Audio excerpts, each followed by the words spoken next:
સબ officer Rajesh Deshmukh. અત્યારે અમને fire કોલમાંથી એ રીતે મળેલો હતો, સલાબતપુરા પીપર શેરી મકાન પડ્યુંનો કોલ મળેલો હતો, જેમાં 2 માણસો દબાઈ ગયા એવો કોલ મળેલો હતો।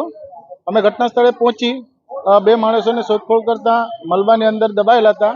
એ અમારા ફાયરના લશ્કરોએ તાત્કાલિક એમને બહાર કાઢી લીધા ઓપરેશન। હાલની સ્થિતિ મકાન ઉતારવાની કામગીરી ચાલુ છે। અંદર 2 જ માણસો દબાયા હતા એમ મળે, એ લોકો સેફ છે। હું મુકેશ મહાત્મા, ભારતીય જનતા પાર્ટી વોર્ડના પૂર્વ પ્રમુખ અને મનીષા મહાત્મા કોર્પોરેટરના મિસ્ટર।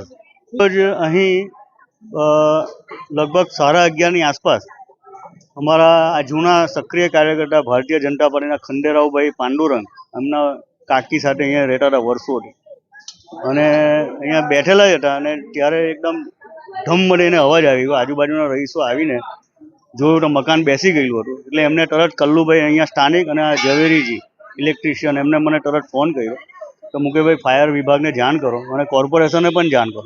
મેં તરત જ ઝોનલ ઓફિસરજી ગ્રાંજાવાલાજીને પણ ફોન કર્યો, ફાયર ઓફિસરને પણ કર્યા અને 108ને પણ કર્યા, અને તાત્કાલિક અહીં કાકા કાકીને બહાર કાઢ્યા।